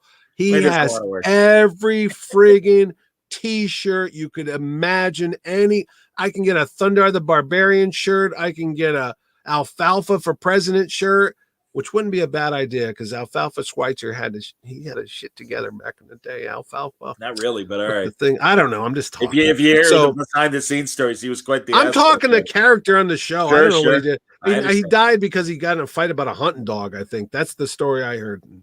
Whatever. Yep. But anyway, I'm just saying, if you're looking for obscure shirts, check out those people because this is a conversation, Mr. Suntress. I'm 55 on Saturday. Congrats. Well, I'm not there yet. So the Italian superstitious is you never wish happy birthday to somebody until it's over. All right, fair enough. Sorry. Okay. So me and the missus go out yesterday for an ice cream. Nice. Because it was 4th of July and we're young and in love. Yeah, very patriotic. So we go to the Dairy Queen. You call them tasty freezes out. No, we have Dairy Queens. Okay, you have Dairy Queens. Okay. Of course we do. So I sit there and I got a Green Goblin t-shirt on because as a child, we couldn't get these shirts. We had to wear Sears shirts, like the red and white. We fell off a cover of Family Circle. We didn't get to wear what we wanted to express our inner nerdist. But now we can. Now I can go and buy a shirt that's got, the Vision on it or the Scarlet Witch because it's acceptable and it's everywhere. No, so I say to my wife, look at that way this fellow is dressed. And I say the word fella because I'm old. And this guy came by and he had some kind of crazy shirt and he was old too. And he also had the shorts with the black socks. I'm like, does he think he looks cool? Yeah. And my wife goes, you should talk. You don't own a shirt that does not have some type of comic book character on it and some kind of, illustration or whatever. Sure. And you walk around all the time and you don't think twice about it. I go, this is my workman clothes. This is what I wear for a job because I'm the king of the nerds. I'm expected to look this way. Okay? Hey, you're advertising. Absolutely, man. I can't walk in to a comic shop wearing a Brooks Brothers shirt. They'll tar and feather me. They'll throw me out there and set me on fire, burn me in effigy. Forget effigy, burn them right here. Thank you. Very good. That's the great Cheers coach. Exactly. Exactly. So I say this to you, sir. Do you have any ounce of what's the word? What? When you think bad about yourself. Do you feel in any way regret that you're walking around wearing a Gumby for President shirt? No, because Pokey was right. Well, whatever that means. This is subtle. You have to. And if you don't know what that is, you don't know what the hell it is. But I know what the hell. I'm like, that's friggin' hysterical. Where'd you get that? Well, it was. I have watched it since. But I did wear it yesterday at my 4th of July event because and they all looked at you and said, "John." This was the good gauge of the age group who knew what it was and who didn't know. Yeah. And the people around our age are like Flintstones. I'm like, exactly. Yeah. And the most Great Gazoo would love little that. Kids didn't know it, but the 20-somethings up to 40, they knew it. The little kids in their TikTok and their that's all right. Yeah, Pokemon they don't know the good stuff. Absolutely. But no, but again, this is why another shirt that I have that, boy, it's a deep dive. Yeah. But it's from Capricorn 1, the fantastic film. And it's Rolling, O.J. Simpson, Telly Savalas. No, not Telly. Telly was the airplane pilot at the end. No. Telly Savalas is in Capricorn 1. Look it up right now. I'm going to look it up. Look it up right now. He was the airline pilot that picked up Roland. Telly Savalas, mother. All right, hold on. I'm looking it up. You start with me, Suntress. Hal Holbrook, and I'll apologize. Well, Hal Holbrook was in the movie, but Telly's in that movie. Hold on. I'll look it up. I'm walking off the show if I'm wrong. I better not be Hal Holbrook. Better be Telly. Well, Hal was in it. He was like the politician guy. I completely apologize. Right under Karen Black's name. There's Telly Savalas. Damn. I'm a complete asshole. That's right. I am so sorry. I am only right once every decade. I didn't remember this. Another Greek. You call yourself a Greek. I know. I'm ashamed. Turn in your car. Opa, no more. Opa, no more. Exactly. You're done. Wow, that would have been if Stan Lee were Greek. That's what the Spider-Man story would have been called. Opa, no more. You're right. That's amazing. Because, I completely forgot to tell you Savalas. Hey, Savalas has only done 3 good movies. That's not true. The Dirty Dozen. Yes. Her Majesty's Secret Service. Yes. And Capricorn 1. He did Kelly's Heroes. Who? Kelly's Heroes. That movie sucked. That's a fantastic Clint Eastwood bullshit with Clint Eastwood. Now you're back to not knowing what the fuck you're talking about. Okay, you're out of here now, Centris. Fucking, I'll get you. Get me another guy that does a podcast. I'm gonna get me Chris. I guess I won't be a Terrificon anymore. Get Chris. What's his name on the phone? I've said the one who married the heir to the Hearst family. Get her on the phone. Oh, Hardwick. Chris Hardwick. I know Hardwick. Get him on the phone. I did. I used to sit and bullshit with Hardwick all the time about his dad, who was a bowling champion in America. Chris Hardwick's dad was like the pro bowler for like 20 years. Yes. Yeah. Yes. No, a great. And they own a bowling alley and stuff down in Arkansas. Yes, they did. Absolutely. All right. Yes. Question from Greg. What did you say? Greg, what was the first show? How did you get the first show going where the guests have been in the beginning? Okay, let me tell you the story, son. I produced and organized conventions since 2012 when Big Fedora Marketing, that's my company, was formed. I did produce a show in Trumbull in August of 2012. I did one in 2013. Then I did another one, a 3-day show in Bridgeport, Connecticut. And then after Bridgeport, I went to Mohegan Sun. Along the way, there was a trademark issue with the name. I do not use the other name, and I came up with Terrificon. So I produce all the shows with the name Terrificon now. So yes, I was there, and that's how I got going. How did that first show going? Let's see. I was a PR person for another convention for 2 years, and then I took the money out of the bank, and I said to my wife, let's try doing this. So we produced and organized our show. We've been doing it 10 years next week. And who's the guests that have been with you since the beginning? Jerry Ordway's been at every single show. Paul Kupperberg has been at every single show. That's because they live local. Billy Tucci has been at every single show. Oh, that's great. I love the Tucci. Oh, the Tucci's been there forever. And I have some vendors who have been at every show, which is always nice to see. And John Wesley Shipp was the first celebrity guest that we ever had. And guy Ming Chen from Comic Book Men, he used to be at a lot of the shows. I haven't talked to Ming in about a year, but he used to come up from Jersey. And Kevin Conroy was at the first one at Mohegan Sun. But Kevin will not be with us this year. Another Connecticut guy. And Larry Kenny. Larry Kenny's been at all my shows. Oh, that's since 2012. That's Lino from Thundercats. So. Of course. Well, and he does my commercials. I think I sent you one. At the beginning of the audio, Larry and Mitch are the voices you hear for the current Terrificon spot I'm playing. I just downloaded because I saw you uploaded it. Your new video. You like that new one? Yeah, the Captain America thing. You like that? Thank you. All right. First of all, they shoot me from the waist up because I'm fat, so you don't see. Well, please. What do you think I'm doing? Kelly's hero was an Don Rickles. Okay, I'm sorry. And Donald Sutherland. It's a little anachronistic because Donald Sutherland plays almost a hippie, and it's a World War II movie. Wasn't that the movie Donald Sutherland got gravely ill during the making of that movie and had to leave? If I recall, I think he had some type of, I'm going to say like meningitis or something happened. He almost died, if I recall. Wow. Well, look it up. Donald Sutherland almost died. Kind of like Three Kings. Yes. The Mark Wahlberg, George Clooney movie with Ice Cube. This is, they discover Nazi gold. Yes. And it's behind enemy lines, and they're going to do a raid to steal the gold. You know, it's the worst movie I ever saw. Great movie. What? Monument Man. George Clooney. Oh, I love that movie. I disagree. Bill Murray. It's a lot of fun. It's a lot of fun. It looks like there's a lot cut out of tragedy in it too. Go on. No, it looks like it could have been a better movie. Like there's more to it, but they kind of truncated it and made it like an adventure Raiders of the Lost Ark type of. Yeah, it didn't work. I'm like, it should be a little bit more. I thought it was great. I loved Bill Murray and Bob Balaban. Oh, that Christmas scene. Yeah, when they're playing the music at Christmas. Well, and also when they're in the German house that's trying to say that they're neutral. And then the kids give them away.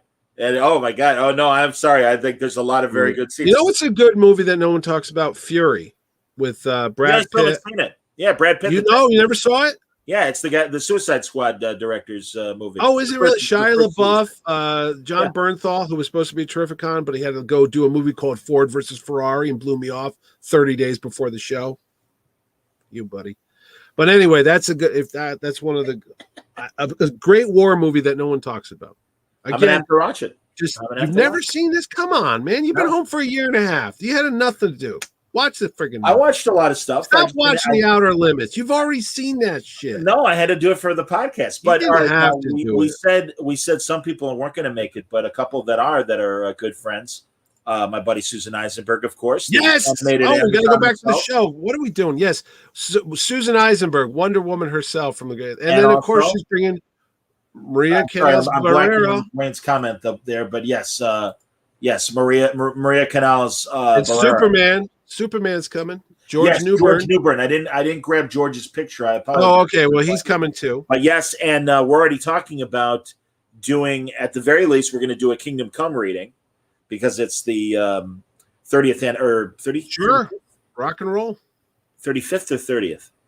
What Kingdom Come? 30 years. 25th anniversary of Kingdom Come.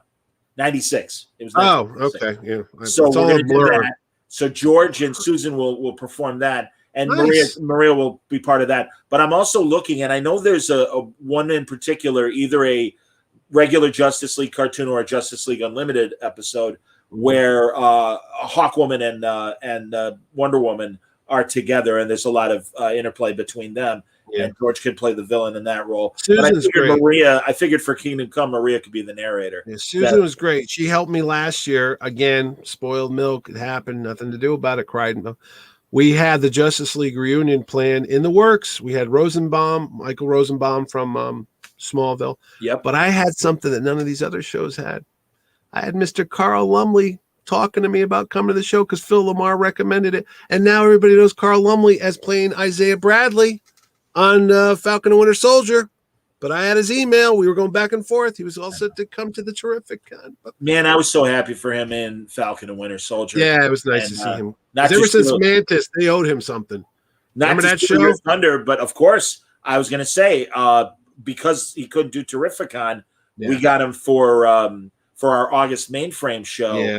And I kind of having everybody on, including Andrea Romano and everybody, and Clancy Brown as well. Lex did not have Clancy Brown. You lucked out on that one. Well, again, that was cool. Thanks to Susan and everything. But when I kind of had questions for all of them individually, and with Carl, I'm like, tell me everything about the Mantis, and he laughed and he's like, good pilot. Unfortunately, not as good as once we got the regular scripts. But I agree, and it's on YouTube. The Mantis pilot is on YouTube. You know who I wanted to get for the show? You would know who this is. Ready? The man from Atlantis. Oh, of course, Patrick Duffy. Alan Fudge. I think Alan Fudge is no longer with us, but I can't think of the woman's name. Began with a C. She played the other scientist. Yeah, the submarine was called the Coelacanth, and Victor Buono was the bad guy on that show. And Victor Buono died very young, 42 years old. Yeah, it's sad. I couldn't believe when I found out how old he was. I go, that was it? I saw him read poetry on the Tonight Show from the 70s. Oh, my God. And it was great. Really? And it was, and truly a great, amazing character actor in so many great 60s and 70s things. God, he's in their terrible revival movies, the Wild Wild West sequel movies that they made. In the late 70s. He was the bad guy. Yeah, and he played a version like it was supposed to be like a 19th century Henry Kissinger. Oh, really? His name was like Dr. Messenger or whatever. He totally was doing a Henry Kissinger imitation, which was very funny. He was also in Planet of the Apes, Victor Buono, the second one. Yes, he's beneath the Planet of the Apes. Yeah. He's one of the subterranean mutants. I reveal myself. Yeah. Oh, pray the bomb. Hail the bomb. Artie does that song. It'll be like, my God, because they did kind of sing on purpose. It was very funny. Yeah. No, I was going to say, who's the other? Theodore Bickle? Sure. The guy that played Worf's parent. Is he gone? Is he passed away? I believe he is gone. He's another one of these actors that I would love to have at Terrificon. It's like, why? Great Columbo. He's the guy. He's everywhere. He was going to be Goldfinger before they got Gert Frobe. No, he wasn't really. Before they got I did not know that. Speaking of other people, let's talk about some other stuff. Adrian Paul, who was the Highlander, he'll be teaching a class on how to do swordplay, not chopping people's heads off because I don't have the insurance for that. Go on. He will be at Terrificon. We also have, we said Lauren Lester, who always reminds me of Lauren Luckenbill, but it's not. Or Larry Luckenbill.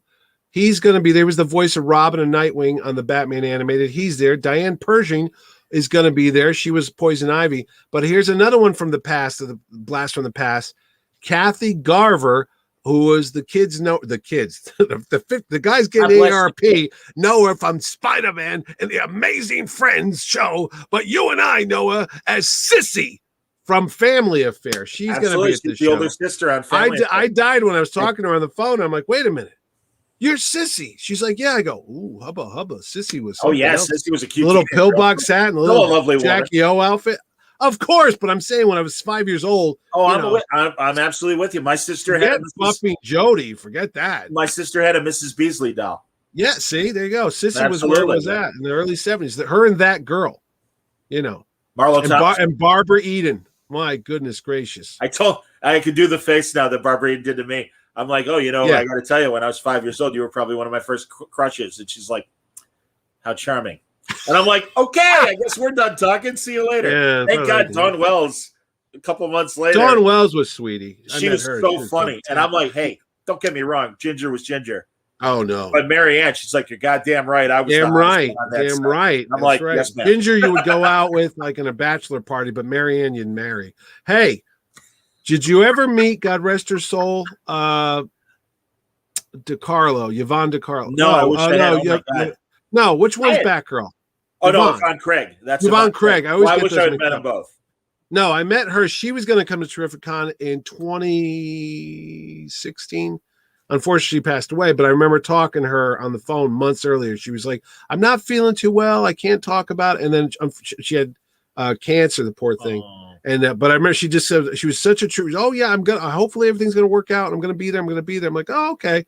And then, she got worse and worse. But no, I understand. She was something else. She was always very upbeat. I'd see her at conventions and such. So Artie and Franco got to meet her. Yeah, she was fun. She was fun. Richard Anderson was another guy that was great. Oh my God, Oscar Goldman. Yeah. Oh sure, I met him at San Diego Comic. Oh, did you? Couldn't have been nicer. Dude was like in his 90s and stuff, but he was like sharp as a tack and telling stories about everybody. Well, he was a contract player at Universal Studios. Yes. Not only for TV but also film. Oh, and he worked with everybody. Oh, he knew Charlton Heston and all these guys. Yeah, he was like, Cary Grant, everybody. Yes. Everybody. Yeah. And also the great thing, again, we mentioned the $6 Million Man box set of DVDs. Yeah. Commentaries that Kenneth Johnson did. When you hear all the behind-the-scenes stories about all the reunion movies, Richard Anderson was always the linchpin, like, hey, let's make another one. Yeah. And they all just loved him so, like, he was a sweet guy. Lindsay Wagner loved him so much, like, yeah, all right, let's make another one. I think his hairpiece was bionic, because I met him a couple times. That thing was like the Beatles wig going on. You know what I mean? Wayne with the good Star Trek trivia, of course. Yes, she was a Ryan Slave girl. Yes. That's in that great Captain Garth episode. Oh, with the chair. Yeah, he was cool. I like that episode too. But she was something. Oh, yeah. No, I've been watching. Do you? All right. I'm sure you have Me TV. We have Me TV, Cozy TV, the Wayback Machine. We got all of it. Just a couple months ago. Started a third channel because they also do Heroes and Icons. Okay, yeah. Heroes that's a Lone Ranger. Well, but they do 6 nights of Star Trek where they start at 7:00 and they, at least my time, and they go to midnight. So 8 till 1 in the morning your time. Are they chopped up? No, it's I don't know. I mean, they're streaming, so if they're chopped up, like that. But just as over-the-air TV, Heroes and Icons. But they started a third channel now. Me TV Plus. And among the shows the Me TV Plus shows, just chubby actors. Well, at 4, it's a big and tall channel, exactly. Nothing but Cannon, Jake and the Fat Man, all the William Conrad shows. Nero Wolf, but Ironsides. But yes, with Raymond Burr, of course. Jake and the Fat Man. Yeah. So but they show on Sunday afternoons for 3 hours. They show a block of the Jerry Anderson puppet shows. Oh my God, Thunderbirds and all that crap? Thunderbirds, Stingray, ooh, Rocket XL5. Oh my God, I haven't seen that in years. Rocket XL5 is black and white, and they also have Supercar, which is also black and white. Supercar. Oh, do they all still like? Oh yeah, hi John. Oh, yeah, how are you? Yeah. For younger people listening and watching, the Team America movie. It's pretty much a parody of the Jerry. They had a name for was it called Pupimation or they had a Super Animation? That's it. Yeah. Okay. Unfortunately, Wayne, they do not have Captain Scarlet, but they have everything but. Oh, I remember Captain Scarlet. I bet whatever show runs out first, they'll replace with Captain Scarlet. God, Captain Scarlet. But yeah, it's hilarious. Wow. Sunday afternoons, and again, it's legal. It's legal in my state, folks. I mean, let me tell you, you rock the ganj and you watch some of that stuff. That's a fine show to watch when you're altered. There's a little Jerry Anderson and Super Animation. Let me tell you. Hear that at home, kids. Do you see that? Mitch, I thought I was going to be 75 years old. Yeah. I thought I was going to be well into my senior years. I knew eventually they would legalize pot in various states. They just passed the law here in Connecticut. But literally, when they did it last year, a good friend of mine, we're like, man, we thought we'd be in our 90s and be like, yay, finally. So, and then now we're enjoying the good life. So everything's all right. Some of those shows you for mentioned, animation. you'd have to be on something to watch. I'm just But saying. actually, Lancelot, Link, Secret Chimp, you got to be on the acid. Dude, this is why I wanted you to have Bernie Coppell at your show. Why was he on Lancelot Link? Yeah, he's the bad Oh guy. my God, that's right. He's the bad And guy. that's why the monkeys were they were biting at him. So not only is he the evil spy master in Get Smart as Siegfried, he was but the he's bad also guy. The evil spy master in Lancelot Link. It's James Bond with monkeys. It'll work. It's a terrible show. What could go wrong? There's a couple episodes you can find on YouTube. Why didn't they do a MASH like that? Why didn't they do monkeys on the front war zone? That's like bananas. that's a TV show that Homer would watch on The Simpsons. I swear, Monkey Trauma Center will not be seen tonight. Radar, quick, go get me a banana martini. I got to do a duodenal ulcer in 2 minutes. So I wish, unfortunately, I wish they would show the old Space Angel cartoons. Alex Space Angel. What's that? Do you remember Clutch Cargo? Yes, with the mouth thing. Same thing. Only that was creepy. Space show. And Alex Toth designed Space Angel, another show you can find on YouTube. Yeah, and all the designs. It's before he was working with Hanna-Barbera. His birthday was just last week. He was like going to be 1,000 years old or something. Exactly, Alex Toth. I can't wait to see Super Pets. I want to see if it looks like Artie's work. I don't think it's going to look like Artie's work. No, because I said it to Franco. Do you guys get a check? He's like, no. I'm like, what the hell? No, I know. Decent. I know. Sometimes I was like with Artie, he's like, I'm really excited, sir. And I'm like, why? I'd be really mad, sir, but that's me. What can I tell you? But again, Artie's got a good heart. He's like, no, it's cool. And I'm like, no, the man's got a heart of gold. Way to go, Artie. It's all right. Yeah. I'm excited. You know who I should have brought? Remember you and I were talking, I was trying to get Shatner. Yes. That's another story. One day I'll write it all. The whole book. Shatner, we were trying to get him, but Franco said, he's not coming, by the way, folks. He's going to be at GalaxyCon in South Carolina. Go there if you want to see him. But he said, if you want to get Shatner fans to come to your show, don't bill it as a Star Trek reunion. Bill it as a TJ Hooker special. And get Adrian Zemed and get Heather Locklear. And who was the guy from Star Trek was the captain, James Darren, right? Yeah, Jimmy Darren was. He was another partner. He was the captain. Heather Locklear's partner. Oh, I thought he was the guy. Because he was in uniform as well. Yeah, so he said, just get them all together, and that's that'd be great. But that ain't happening. So. Oh well. Next year, like that. Next year, I'll personally take care of Heather Locklear's needs. Thank you. I think she's in trouble. Yeah, she's got trouble, right? I was gonna say. It's all right. I'll hold her hand. It'll be all right. What was the other? If I could do a reunion, folks, I had a crush. Next year, I'm getting Randolph Mantooth out here and Kevin Tighe. That'd be still great. Around? No, I know Mantooth is. I don't know about Kevin Tighe. Was Kevin Tighe the blonde guy? No, that was his character. For emergency. Yeah, Randolph Mantooth was the dark-haired guy, right? And the other guy was Kent McCord. No, he wasn't. Kent McCord was on Adam 12. But I thought he was also on. You were wrong on Telly Savalas. So you're probably right. Because I thought it was where I would want Randall. The reason why I want McCord is not only for Adam 12, but he was on. He was in Farscape. He was on Farscape as Ben Brower, the main character's father, who was a former astronaut, supposedly on the show. This character. The guy I'm thinking of would be an astronaut. What now? The guy I'm thinking of was What's in Eating Gilbert Grape. He played Mary Steenburgen's husband. He drowns in a wading pool. Oh, sure. He was the blonde guy. I thought it might have been Marty Milner, but I thought it was the other guy. No, that's Adam 12, definitely. Marty Milner, yeah, he's gone. Yes, he's unfortunately. Adam 12, yes, he's. Hold on. It is Kevin Tighe. You are correct. Kevin Tighe. Roy DeSoto. Don't know anything about history. Don't know much about a science book, but I can tell you, Kevin friggin' Tighe was on goddamn Emergency. Man, and I mean, she was a mature woman by the time of Emergency. Phyllis Diller. No, Julie London, who played like the nurse at the ER. You know who was something else? Carol Lumley. Carol Lumley from. Well, hold on. Let me finish with Julie London, because Julie London was married to Jack Webb in the 40s and but also in the 50s and 60s, she was a jazz singer, and Julie London flew for a long time, as we say. Oh, that's right. She's no Joey Heatherton. Another reason why I went from Battlestar Galactica 1980, yes, along with Barry Van Dyke. That's right, Barry Van Dyke.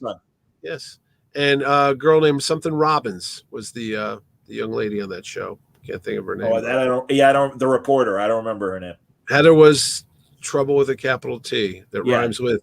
Heather Locklear has trouble with a capital T. Exactly. Yeah. Well, things happen, man. Hollywood is, Get a Fall Guy reunion and get Heather Thomas and. What was weird? I dated a girl I dated years ago before the missus. She said, "Oh, a lot of folks say I look like a young Dana Plato," and I'm like, of all people to say you look like the sister from Different Strokes. I was like. Yeah. She sadly, I look like she overdosed. Yeah. Well, even I was going to say, even sadder prior to overdosing and stuff, she made a softcore porn. I didn't know that. More about Dana Play. Well, it might have been this girl that I dated. You don't know. She was like a body double.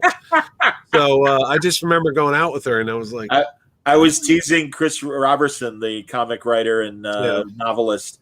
He was on with Allison Baker the other night, and he let his hair grow and his beard grow out. Did he look like Dana Plato? He looks like Josh Duhamel in Jupiter's Legacy, and I'm like, you clearly were Josh Duhamel's stunt double for Jupiter's Legacy. He does. That's what he looks like. It's very funny. I'm so obscure. I wanted to get the cast reunion of Vegas. Oh, that'd be great. Unfortunately, Bob York is dead. Bob York's dead. Phyllis Davis is dead. Greg Morris is dead. God, one of the Lander sisters is still alive. Welcome to Mitch and John's Dead TV Stars show. That's all we're gonna do. We just get together. My friends, one of my best friends from high school, Audrey Landers. His daughter is a news reporter, and interviewed Audrey and Judy together. I think only Audrey was on Vegas, not the twin. Probably. They were on. They were on Judy. No, they were on Quark though, weren't they? With Richard Benjamin. It's the different twins. God, Mitch. Literally, this past weekend, you did not talk about three. No. Found 3 Quark episodes on YouTube. Bullshit. There's only like 8. I know, and that's why I was so excited. And one of them is a 2-parter with Ross Martin as the bad guy, and basically doing a Ming the Merciless kind of riff. But the twins are absolutely in it. Tim Thomerson. I was going to bring him up. He's another guy. He'd be great at your show. Oh, he's like a huge comedian, but he had a whole other star. Billing on these trancers. Yeah, he's like on these like low budget sci-fi movies. He's like a Red Brown dude, but he's like huge. This is a true story. What? My good friend David Baker, who is an aspiring. Well, actually, he's made a couple movies and a couple TV shows. He is a screenwriter in Hollywood, and we talked on my show, and we were talking about cheeseball sci-fi. And we brought up trancers, and he actually got a meeting with who holds the IP. Yeah, and they were thinking about reviving. They made like 5 of those movies, didn't they? There was like that, and what the hell was the other one? Tremors and Critters. Right. There was like these weird science fiction movies in the 80s that they would just keep making direct to video for years. So. That's right. They did do it. Charlton Comics right up the street here, Derby, Connecticut. Yeah, I was going to ask, Mitch, are the filmmakers that are making the Charlton documentary? They should be. We went to, Jerry and I went out with them. They rented a movie theater and we watched the Zack Snyder 4-hour root canal. I mean, the Justice League. And we saw that in the theater. But I talk to that guy all the time. Hopefully that movie's done.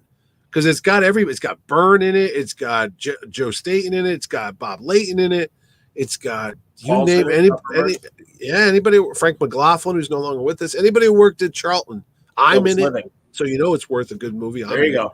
No, I'm very excited. Whenever it gets done, I want them on the show. Now that the Peacemaker is coming out from what's his name, Gunn's brother, James Gunn, it's going to be an HBO series. He's going to be in Suicide Squad. They even made a Peacemaker freaking Hallmark ornament this year because John Cena's playing him. That's a Charlton comic, man. I mean, this is big time for us. We don't get anything better than this, No, you're right about that. So we got to capitalize on that crap. Yes, but yes, I know. We wax nostalgic here, don't we, Johnny? We got nothing else. I got no place else to go. I was thinking that. Well, we're gonna start up the Trek watch again. I know, a couple weeks. And right after Terrificon, actually, like a week or two after. So decompress after the show. I actually invited Jack Quaid to come to our show. I was telling Franco, he's Boiler. the voice of, yeah. I said, imagine if he comes to the show and he goes, "You're the motherfuckers that talk about our show like it's shit." And I'm like, John, dude, can I tell you? I this weekend I really went on a Rick and Morty kick. And Mike, is he on that show? No, but Mike McMahon, the creator of Lower Decks. Oh yeah, that's where he made his bones. Was as always talk about that. Yeah. One of the top writers for Rick and Morty, and I was watching several of his episodes. And I honestly, I'm going to cut him a little more slack. I mean, if I don't like something, I'll still call it out. But I have a feeling the network really notes him to death. And I have a feeling that if I were to like get him in a corner and be like, all right, like you're getting what 50% of your jokes approved, and the other 50 are like, no, that's too much. Apparently, another Picard trailer dropped today. Did you watch it? No, I have not yet today. I saw it, and I was like, I was doing a lot of shit with the show, and I was like, I got no time to watch it, but.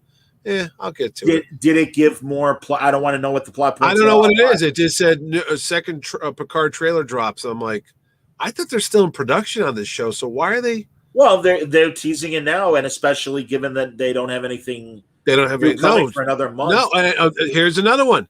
Doug Jones was supposed to be a Terrificon. Not going to be a Terrificon this year. He's going to be here next year. Good. Because just like the gentleman before, they had trouble with COVID on the set.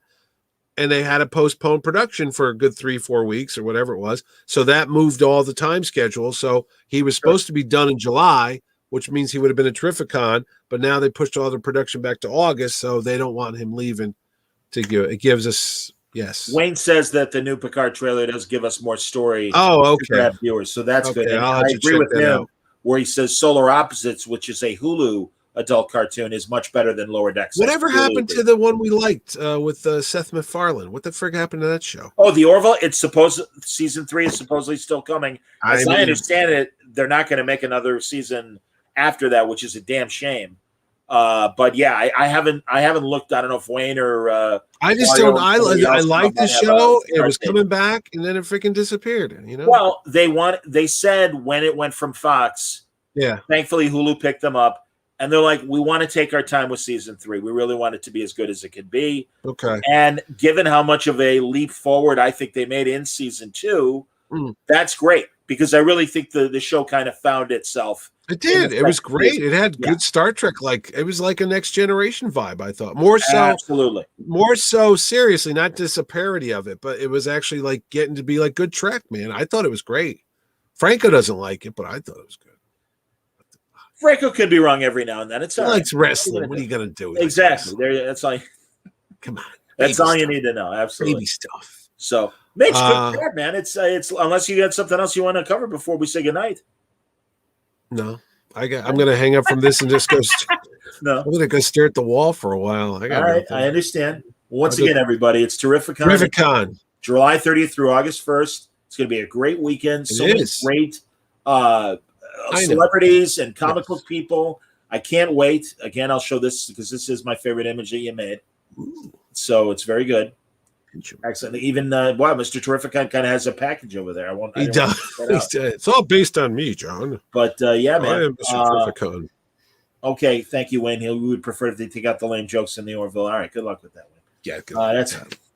Hey, no, it's going to be a fun time, John. You know what it's going to be like? It's going to be like a family reunion of people that you like in your family. Unlike sometimes, you know, it is. I haven't seen you guys in 2 years.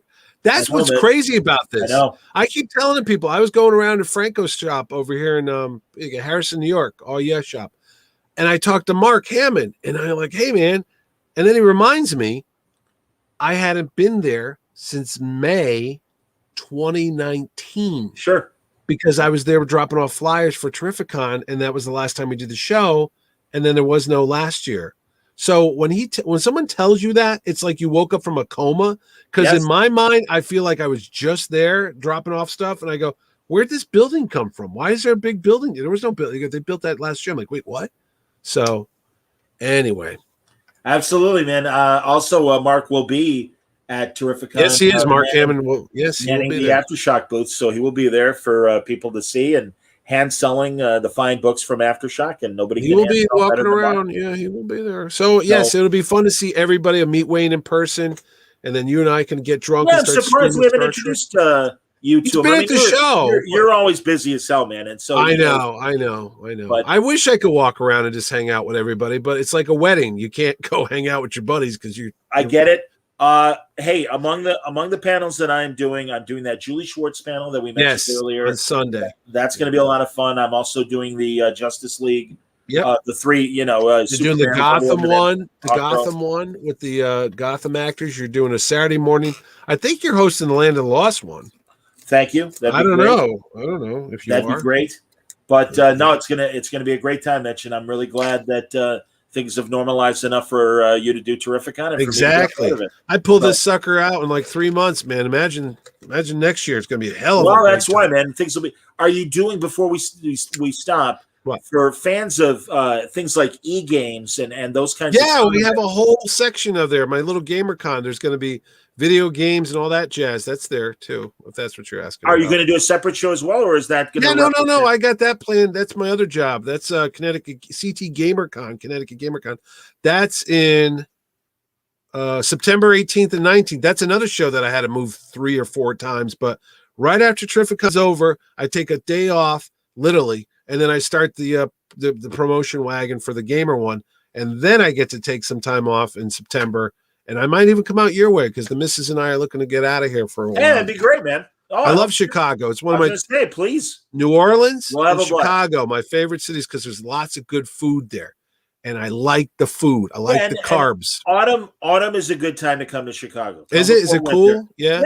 Winter sucks, but yeah. Yeah, but no, our springs and our falls are great. I mean, it's been a reasonable summer. We've had a few 90 days. Today was like a high 80 or low 90 days. Oh yeah, it was like sweating nasty here last week in Connecticut. It was all humid. Yesterday was really hot for the 4th. But, yeah. But no, our I always say our Mays and our Septembers are great, and our Octobers and even the beginning of November is usually really good. I haven't been to Chicago since the early 2000s when I used to be a software vice president of marketing. And I got thrown out of the House of Blues for taking a fire extinguisher and destroying someone's drum set. I was pretty messed up back then, kids. I did a lot of weird, like the Cubby Bear, the batting cages. Yeah. Make sure you wear your batting helmet when you go in those things, because I was back there drunk as a skunk, and I took my batting helmet off, and a freaking super fast pitch came by me like 80 miles an hour. Almost killed me. I was gonna say, could have killed you. Jesus. Oh, I was a mess back in the day. All right. Well, he's sober now, kids. I wasn't even drinking. Okay. That's the weird thing. All right. I will see you in about 3.5 weeks. Take care. Be careful. Be kind to your mom. Buy bonds. All that stuff. This is Mitch Hallock signing off, and keep them flying, Johnny. All right, you too, buddy. Thank you very much, and everybody, thank you. Tomorrow evening, I'm talking to Jeremy Hahn about his new horror anthology called Haunthology. And that's going to be a great conversation. Wednesday, I'm talking to Steve Orlando, and we're going to have a great talk about a lot of his current books. He was at Terrificon. Yes, he was. And Thursday, Ron Mars. But also Thursday he was at Terrificon too. Thursday afternoon, I'm talking to Pat Mills, the great British writer, because it's evening his time, and we'll be talking in the mid-afternoon. And he has a new sci-fi anthology, certainly inspired by his years with 2000 AD. But much like David Lloyd, he's doing his own thing with, curating comics and writing them still. Mm-hmm. Truly one of my favorite guests to talk about the British comic scene, because he's been a huge part of it for over, 40 years, if not 50. I don't know the year he broke through, but it was definitely sometime in the 70s. So pretty cool. I'm looking forward to talking to him. So that's all coming up this week on Word Balloon Live. May I say to Steve Orlando, I read a preview of an upcoming book he has about a boy who gets to go on one last adventure with his dog who passed away. It's like a young adult book or whatever. I don't know what it is, but I'm going to buy a copy of it, because when I read the subject, I was like, oh, this kid gets one wish, and it's to go on one more adventure with his dog that died. I was like, you had me at dog. That's so you beautiful. Tell Steve Orlando I'm buying a copy of that goddamn book because I want to read that puppy story. I love the I'll tell him, man. All right, everybody. Thanks for watching. Hang out, Mitch. Take it easy, everybody. Bye-bye.